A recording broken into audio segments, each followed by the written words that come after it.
Hello বন্ধুরা, আজ আমি আপনাদের সঙ্গে শেয়ার করতে যাচ্ছি পাটিসাপটা। দেখুন আমি পাটিসাপটাগুলো কত সুন্দর করে ভেজে নিয়েছি আর কিভাবে আমি ভেজেছি সেটাই আপনাদের সঙ্গে শেয়ার করব। চলুন দেখি কিভাবে আমি পাটিসাপটাটা ভাজলাম।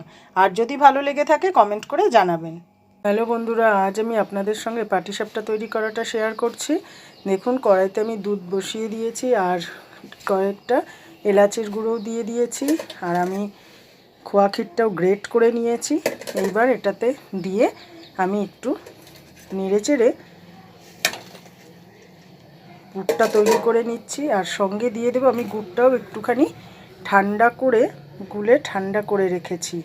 এবার এটাই আমি দিয়ে দিচ্ছি, দিয়ে নেড়েচেড়ে এটাকে পুরটা আমি তৈরি করে নিচ্ছি।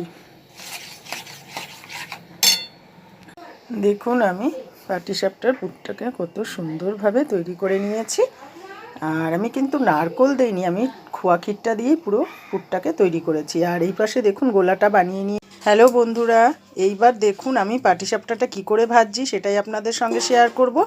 আর আমি কিন্তু ঘিটাকে সুন্দরভাবে গলিয়ে নিয়েছি। আর এইবার আমি ব্যাটারটা যে তৈরি করে নিয়েছিলাম সেটা তো আপনাদের দেখিয়েছি। আমি ফ্রাই প্যানে কিন্তু বেশ ভালো করে ঘিটাকে মাখিয়ে নিলাম। মাখিয়ে নেবার পর আমি আমার পরিমাণ মতো আমি কিন্তু ব্যাটারটা দিয়ে দিচ্ছি। এইবার আমি সুন্দর করে নাড়াচাড়া করে আমি পুরটা দিয়ে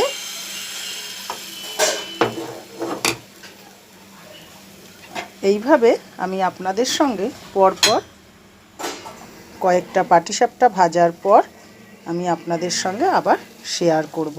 দেখুন আমি এইবার পাটিসাপটাটাকে কিভাবে ফোল্ড করছি।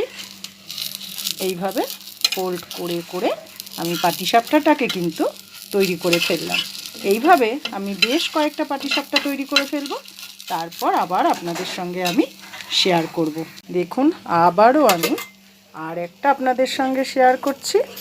এইভাবে আমি সমস্তগুলোকে কিন্তু তুলে ফেলবো এক এক করে।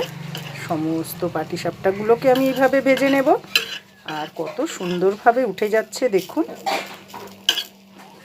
এইভাবে আপনারা পাটিসাপটাটা তৈরি করে খাবেন, খেতে কিন্তু দারুণ লাগে। পিঠের রাজাই কিন্তু এই পাটিসাপটা। আপনারা এইভাবে পাটিসাপটাগুলো করে খাবেন, খেতে কিন্তু দারুণ লাগে। দেখুন আপনাদের সঙ্গে আমি আবারও আরেকটা শেয়ার করছি, কত সুন্দরভাবে উঠে যাচ্ছে। এইভাবে আপনারা কিন্তু পাটিসাপটাটা করে খাবেনই। পাটিসাপটা হলো আমাদের পিঠের রাজা।